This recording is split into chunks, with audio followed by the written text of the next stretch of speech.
Good morning, children. Now today we are going to understand that how to take the log and anti-log of any given quantity, or any calculation can be done with the help of the log and the anti-log. So take the example, 100 is equal to 10 raised to the power 2. This is the exponential form. 100 is equal to 10 raised to power 2 if we are writing. Now this is the exponential form. If you want to convert it into logarithm, log form, that is the log of 100, this is the base 10 and this power is equal to 2. That means the log 100 base 10 is equal to 2. So this is the exponential form. 100 is equal to 10 raised to power 2 and log 100 base 10 is equal to 2. So this is the logarithm form. If a to the power m is equal to p, then similar thing I am just taking in a normal way. तो यहाँ पे हो जाएगा, कितना हो जाएगा बताइए, log p हो जाएगा, ये जो है वो बेस a हो जाएगा और जो पावर है वो इज इक्वल टू m हो जाएगा. इसके साथ ही साथ log a 1 is equal to 0 and log a base a is equal to 1. अगर यहाँ पे भी a है और यहाँ पे बेस भी a है तो that will be equal to 1 और log 1 की वैल्यू जो है वो 0 होगी. a to the power 0 is equal to 1, सबको पता है. a to the power 1 is equal to a, this is a. Now see the formula. First log x y, अगर मल्टीप्लिकेशन है दो क्वांटिटीज का, बेस a लेकर के अभी हम चल रहे हैं, तो ये हो जाएगा log x plus log y, यानी log x y जो है वो कन्वर्ट हो जाएगा log x plus log y. Base आपका a है. log x अपॉन y अगर ऐसा है तो ये log x minus log y. log का फायदा यह है कि मल्टीप्लिकेशन को वो एडिशन में कन्वर्ट कर लेता है और डिवीजन को वो सब्ट्रैक्शन में कन्वर्ट कर लेता है. Now log a x to the power y, अगर ये पावर्स में है तो ये y पावर इधर आ जाएगी, y log x हो जाएगा. बेस हम अभी a लेकर के ही चल रहे हैं, आगे इसको एक्सप्लेन करेंगे.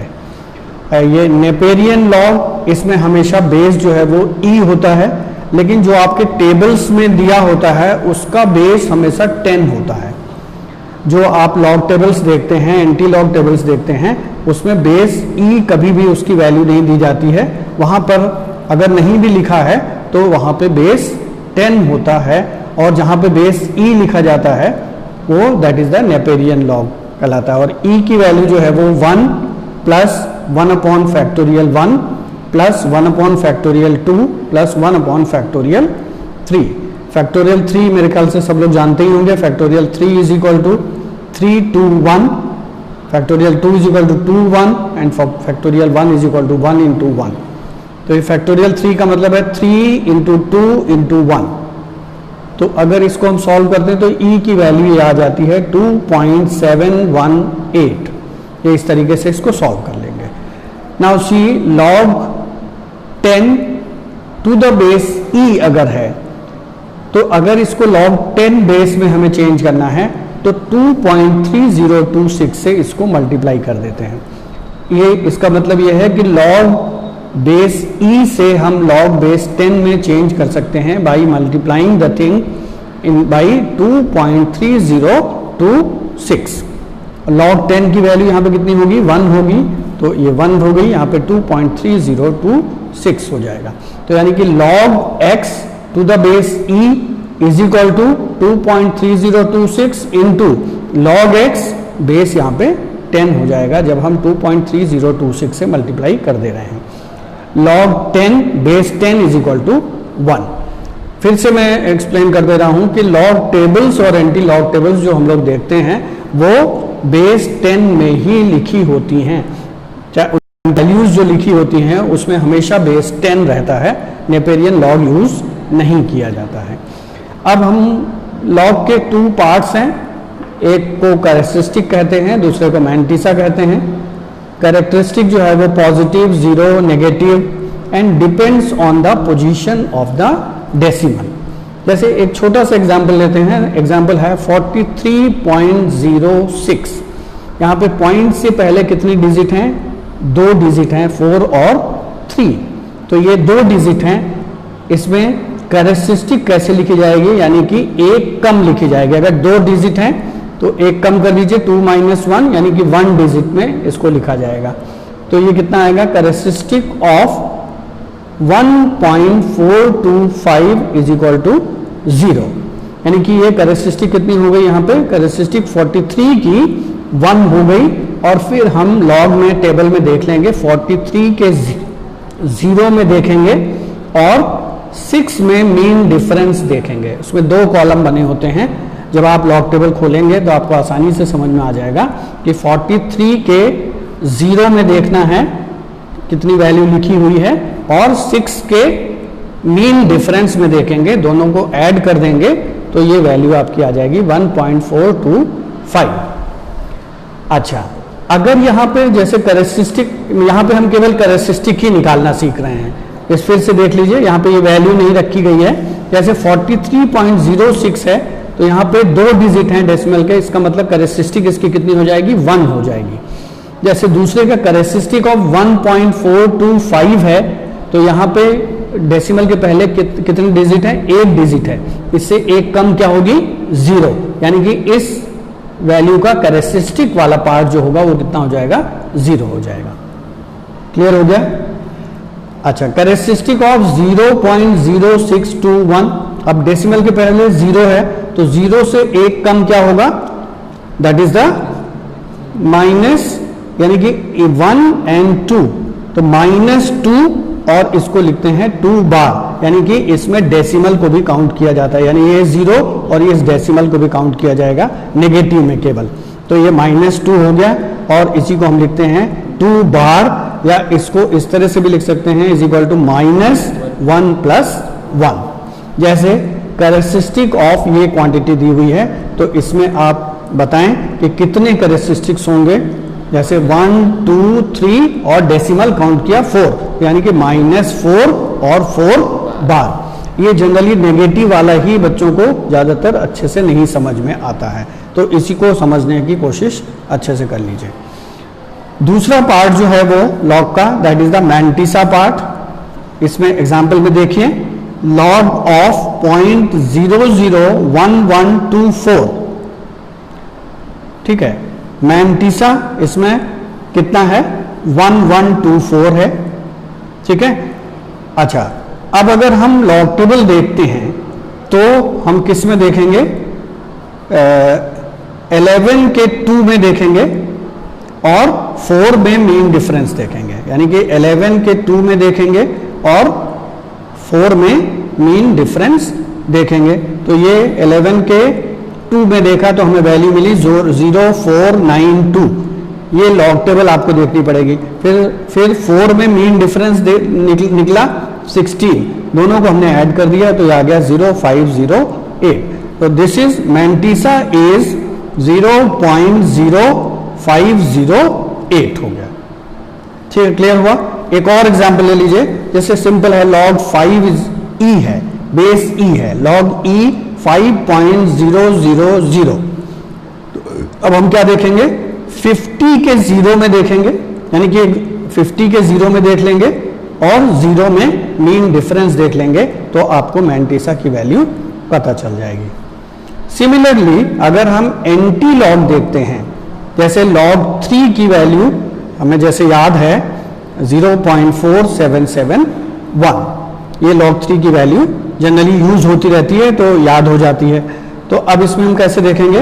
47 के 7 में देखेंगे तो वैल्यू मिलेगी आपको 2999 और 1 में मीन डिफरेंस देख लेंगे तो 1 का मीन डिफरेंस आया 1, इसको एडअप कर लिया तो ये 3 आ गया। तो इसी तरीके से आगे चलें। इफ कैरेक्टरिस्टिक इज पॉजिटिव से n, then the decimal is placed after n+1 digits in the value read। ये फिर से एक बार देख लें, जब हम लोगों ने लॉग लिया था उस समय जितनी डिजिट्स थी उसमें से एक कम कर दी थी, तो जब उसका एंटी लॉग लेंगे तो वो एक डिजिट बढ़ा देंगे, यानी कि अगर एक डिजिट आ रही है तो 2 के बाद डेसिमल लगाएंगे, 3 आ रहा है तो अगर 3 वहां पे था तो यहाँ पे 4 के बाद डेसिमल लगाएंगे।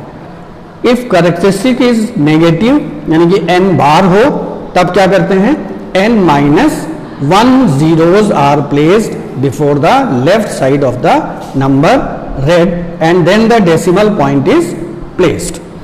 जैसे अब देखिए एंटी लॉग ऑफ 1 बार 0.8088, अब इसको देखना है हमें। तो अब जैसे 80 में के 8 में देखेंगे हम और 8 का मीन डिफरेंस देखेंगे, उसको ऐड कर लेंगे तो ये क्वांटिटी आ जाएगी।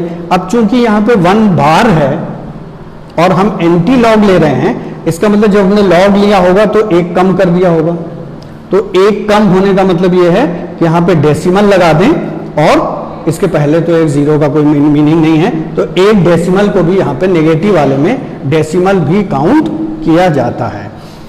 इसी तरीके से एंटी लॉग आप देखेंगे, ये थोड़ा सा अगर आप प्रैक्टिस करेंगे, कई जब लॉग टेबल वगैरह देखेंगे आप, एंटी लॉग टेबल देखेंगे तो और अच्छे से समझ में आ जाएगा। ठीक है, इसी तरीके से आपको साइन कॉस ये वैल्यूज भी देखनी पड़ती हैं कहीं कहीं पे। तो जैसे साइन 35 डिग्री 9 मिनट, तो ये तो सीधे सीधे है, उसमें लिखा रहता है साइन 35 डिग्री और 9 मिनट की वैल्यू ये है, इसको एडअप कर देते हैं तो ये वैल्यू आ जाती है। इसी तरह से कॉस टेबल देख लेते हैं, इसी तरह से टैन टेबल देख लेते हैं। ये 3 टेबल जो है वो अभी 11th में आपको ज़रूरत पड़ती है।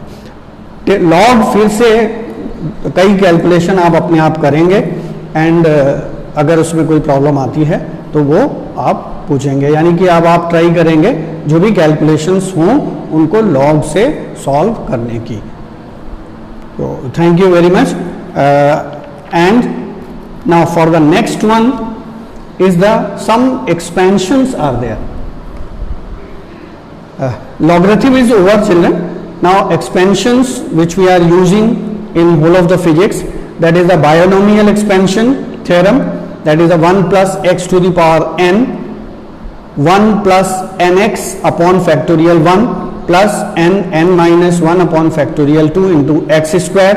तीसरा टर्म इसी तरह से आ जाएगा n minus 1 into n minus 2 upon factorial 3 into x cube and so on. Physics में जनरली हमारा 2 टर्म में ही काम चल जाता है, यानी कि हमें यह पता होना चाहिए कि 1 plus x to the power n में अगर हम बाइनोमियल एक्सपेंशन लगा रहे हैं तो कितना आएगा, 1 प्लस ये n जो है वो x के पहले आ जाएगा nx upon factorial 1। Similarly exponential expansion e to the power x 1 plus x square upon factorial 2 plus x cube upon factorial 3। Logarithm expansion e to the power x, अच्छा ये भी एक्सपोनेंशियल एक्सपेंशन की तरह ही है, आपका सिमिलर प्रोसीजर है, similar formula आएगा लॉगरिथम एक्सपेंशन और एक्सपोनेंशियल एक्सपेंशन का।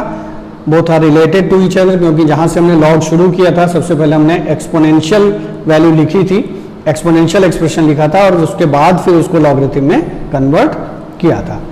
सिमिलरली ट्रिग्नोमेट्रिकल एक्सपेंशंस में sine theta is equal to theta minus theta cube upon factorial 3 plus theta to the power 5 upon factorial 5। Cos theta is equal to theta minus theta cube upon factorial 2 plus theta to the power 4 upon factorial 4। tan theta is equal to theta plus theta cube upon 3 plus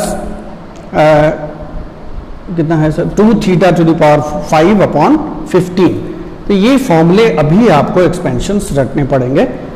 अच्छा, कुछ थोड़ी सी coordinate geometry आपको physics में use होता है, थोड़ा तो आपको पता ही है जो आपने हाई स्कूल में पढ़ चुका है। तो पी एक्स वाई, इसमें x जो है वो कोऑर्डिनेट्स हैं और एब्सिसा, और y जो है वो that is called the ordinate. तो equation of the straight line अगर हमें शो करनी है तो y is equal to m x होगी, अगर ये O से शुरू हो रहा है तो, और y is equal to m x plus c, तो ये c जो है वो intercept on the y axis है। m is called the slope and slope is equal to tan theta. Similarly equation of the circle, अगर इसका radius r है और O की पोजीशन डिफाइन की गई है h और k से, यानी कि इसके कोऑर्डिनेट्स जो हैं वो यानी कि एक्स वाई कॉम्पोनेंट जो है वो कितने हैं, एच के, तो ये क्या हो जाएगा x minus h whole square plus y minus k whole square is equal to r square. If centre of the circle is at origin, अगर इसको ओरिजिन पे लेंगे तो ओरिजिन के जो h की वैल्यू और k की वैल्यू 0 हो जाएगी, इस पे रख देंगे तो ये आ जाएगा x square plus y square is equal to r square. Now equation of parabola ये आपको जानना चाहिए, y square is equal to 4ax और x square is equal to 4ay। इसमें ये समझने की जरूरत है कि इक्वेशन ऑफ पैराबोला जो आपके फर्स्ट ईयर में यूज होगी वो मोशन इन अ प्लेन में, यानी कि जो पैराबोलाइडल मोशन है, प्रोजेक्टाइल मोशन है, उसमें ये आपको शो करना पड़ेगा। तो इस इक्वेशन ऑफ पैराबोला की खास बात यह है कि ए एक्स में क्वाड्रेटिक होना चाहिए, वाई में लीनियर होना चाहिए, या एक्स में लीनियर होना चाहिए और वाई में क्वाड्रेटिक होना चाहिए। तो दोनों इक्वेशन इसके लिए एप्लीकेबल हैं इक्वेशन ऑफ पैराबोला के लिए। जैसे यहाँ पे आप देखिए वाई स्क्वायर है तो इसमें वाई में क्वाड्रेटिक है और एक्स में लीनियर है, और एक्स स्क्वायर में एक्स क्वाड्रेटिक है, वाई लीनियर है। तो दोनों ही इक्वेशन आपके पैराबोला को रिप्रेजेंट करती हैं। Equation of ellipse x square upon a square plus y square upon b square is equal to 1। अगर इलिप्स फुल बन रहा है तो ये फॉर्मूला आपका एप्लीकेबल होगा। सम इंपॉर्टेंट लिमिट्स, कहीं कहीं आप देखते होंगे आप लिखते हैं limits delta t tends towards 0, तो ये limit theta tends towards 0 sine theta is equal to theta in radian, limit theta tends to 0 that is cos theta is equal to 1, limit theta tends to 0 tan theta is equal to theta in radian, and limit sin theta upon theta is equal to 1, limit tan theta upon theta is equal to 1, and limit x plus 1 upon x to the power x, ये आएगा आपका limit y tends towards 0 1 plus y to the power 1 upon y, and that will be equivalent to exponential, and value of the exponential e की value हम पहले calculate कर चुके हैं, that is the 2.718. limit x tends to 0 e to the power x minus 1 upon x, this is also equal to 1। तो इस video में हम लोगों ने चिल्ड्रन देख लिया कि जो हमें मैथमेटिकल टूल्स, चाहे वो कोऑर्डिनेट ज्योमेट्री के हों, चाहे ट्रिग्नोमेट्री के हों, चाहे कोऑर्डिनेट के हों, या लॉग हो, एंटी लॉग हो, साइन टेबल देखना हो, कॉस टेबल देखना हो, इन सबको किस तरीके से हमें देखना है इसके बारे में समझने की कोशिश किया है। तो आप इसको, ये प्रैक्टिस से ज़्यादा आएगा, अगर इसको बार बार वीडियो देखिए, समझ करके जब आप इसको सॉल्व करेंगे तभी ये आपको बहुत ज़्यादा अच्छे से क्लियर हो पाएगा। Thank you very much children, this is all for today. कितने मिनट हुए?